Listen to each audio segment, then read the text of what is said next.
Si ton dos ne progresse pas, ce n'est presque jamais parce que tu es faible ou paresseux. La plupart du temps, le problème est ailleurs. Ton entraînement est trop compliqué.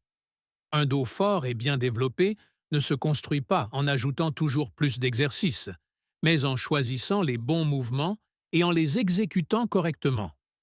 L'erreur la plus courante est d'essayer d'entraîner le dos avec un excès d'options. Trop de prises différentes, trop de machines, des variantes qui semblent nouvelles, mais qui apportent exactement le même stimulus. Beaucoup confondent variété et efficacité. Le résultat est simple. Beaucoup de fatigue, peu de progrès, et une qualité d'exécution qui chute avant que le dos ne soit réellement bien travaillé.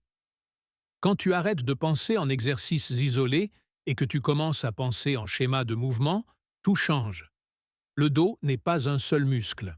Il fonctionne comme un système. Et ce système ne se développe que lorsque ses fonctions sont réellement entraînées. Il existe 3 fonctions qui comptent vraiment. Tirer les bras vers le bas crée la largeur. Tirer les bras vers l'arrière construit l'épaisseur. Maintenir la colonne stable sous charge génère force, densité et structure. Si l'une de ces fonctions est absente, le physique paraît toujours incomplet. Il peut être large mais plat, épais mais faible, grand mais fragile. Une traction verticale est la base d'un dos large. Si tu n'as pas cette forme en V visible de face ou de profil, il manque presque toujours une vraie traction verticale dans ton entraînement. Aucune quantité de tirages horizontaux ou de machines ne remplace ce schéma. Le grand dorsal sert essentiellement à amener les bras vers le bas et près du corps, et la traction verticale est la manière la plus directe de l'entraîner. En plus, ce mouvement place le muscle en étirement sous charge et exige une tension élevée sur toute l'amplitude. C'est exactement ce qui favorise la croissance musculaire. Un autre point important est l'exigence de stabilité. Contrairement aux machines, tu dois contrôler ton propre corps. Le tronc se stabilise, le haut du dos se verrouille et les dorsaux ne se contentent pas de déplacer une charge, ils soutiennent tout le corps. C'est pour cela que ceux qui progressent vraiment n'abandonnent pas ce mouvement. Ils se contentent d'ajouter de la charge avec le temps. Beaucoup pensent avoir besoin de plusieurs tractions différentes pour obtenir des résultats, mais d'un point de vue biomécanique, elles font toutes le même travail. La prise peut changer la sensation, mais pas le stimulus principal. Ce qui fait réellement la différence, c'est l'amplitude complète, le contrôle et la progression au fil des semaines. Un seul mouvement bien exécuté construit plus que plusieurs variantes réalisées à moitié. Si tu veux un dos plus large, inutile d'inventer des complications. Tu dois devenir plus fort dans ce schéma. Le tirage horizontal est responsable de l'épaisseur du dos. C'est lui qui crée cet aspect dense et plein, visible même sans congestion. Le problème, c'est que beaucoup rament mal. Ils tirent avec les bras, raccourcissent le mouvement et ne rétractent jamais complètement les omoplates. La charge monte, mais le milieu du dos travaille à peine. C'est pour cela que le tirage fatigue, mais n'épaissit pas. Lorsque le buste est soutenu, cette erreur diminue fortement. Avec le corps stable, tu peux effectuer des répétitions plus propres, bien rétracter les omoplates et maintenir la tension là où elle compte vraiment. La série se termine parce que le dos est fatigué, pas parce que les lombaires ont lâché. Cela fait toute la différence pour la croissance. En plus, le tirage horizontal aide à équilibrer la posture, améliore la stabilité du haut du dos et contribue aux performances dans d'autres exercices. Une région médiane du dos plus forte rend tout le reste plus fort. Comme pour la traction verticale, ce n'est pas la variété qui produit des résultats. Tu n'as pas besoin de 5 machines différentes, ni de variations compliquées. Un bon tirage réalisé avec technique et progression suffit largement à construire une vraie épaisseur. Le troisième mouvement est le port de charge, représenté par le soulevé de terre ou une variation bien exécutée. C'est l'exercice le plus débattu et en même temps le plus mal compris. Il ne sert pas à isoler le dos, mais à construire un ensemble fort et fonctionnel. Un dos vraiment complet n'est pas seulement large ou épais. Il est dense, résistant et structurellement solide.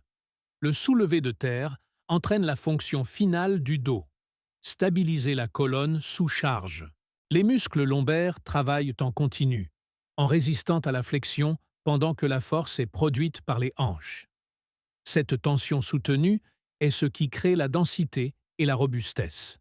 C'est pour cela que cet exercice construit un dos qui n'a pas besoin de l'éclairage de la salle pour impressionner. Il développe une force réelle. Un autre point que beaucoup ignorent est le travail du haut du dos dans ce mouvement. Pour maintenir la barre proche du corps et une posture correcte, les dorsaux, les trapèzes et les rhomboïdes restent en tension constante. Ils ne sont pas les principaux moteurs du mouvement, mais ils soutiennent la position en permanence. Avec les mois, cela génère plus d'épaisseur, plus de force et une meilleure posture générale. Les machines ne peuvent pas remplacer ce schéma. Elles éliminent la coordination, réduisent la charge et suppriment la nécessité d'une tension globale. Le soulevé de terre entraîne le dos comme partie d'un système, et non comme des muscles isolés. C'est ce qui crée une force durable et une résistance dans le temps. Beaucoup disent que cet exercice ne développe pas le dos parce qu'il ne procure pas de congestion, mais la croissance musculaire ne dépend pas du pump. Elle dépend de la tension, de la progression et de la récupération. Et ce mouvement offre exactement cela. Lorsqu'il est réalisé avec une bonne technique et une progression intelligente, il renforce les structures qui protègent la colonne et augmente la capacité du corps à gérer des charges réelles.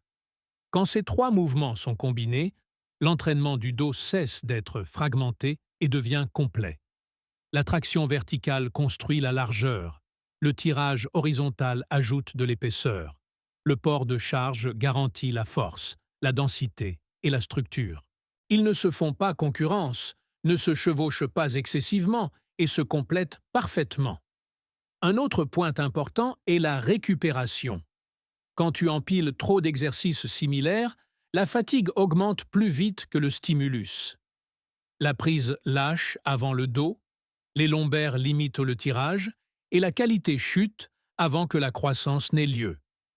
Avec moins d'exercices, chaque série compte. Tu peux t'entraîner plus dur, mieux récupérer et progresser avec constance. Ces mouvements fonctionnent aussi bien pour les débutants que pour les avancés. Ceux qui commencent peuvent utiliser le poids du corps, des charges légères et se concentrer sur la technique. Ceux qui s'entraînent depuis des années peuvent continuer avec les mêmes schémas en augmentant simplement la charge. Le mouvement reste, le stimulus augmente. C'est ainsi que des physiques solides se construisent sur le long terme. Il existe aussi un bénéfice psychologique que peu remarquent. Les routines simples sont plus faciles à suivre. Tu sais exactement ce que tu entraînes, ce que tu dois améliorer et ce qui compte vraiment. Sans confusion, sans excès, sans doute. La constance devient naturelle. Au final, ces trois mouvements ne construisent pas seulement un dos esthétique, ils construisent un dos fort, stable, fonctionnel et résistant aux blessures. C'est la différence entre un physique qui impressionne seulement dans le miroir et un corps capable de supporter la charge, le temps et un entraînement réel.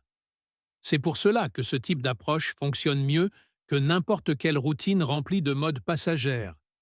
Non pas parce qu'elle est spectaculaire, mais parce qu'elle se concentre sur l'essentiel. Si tu veux voir une progression réelle, concentre-toi sur ces schémas, suis ta progression et arrête de chercher des raccourcis. Et si tu as l'impression qu'une autre partie de ton corps est à la traîne, tu commets probablement la même erreur.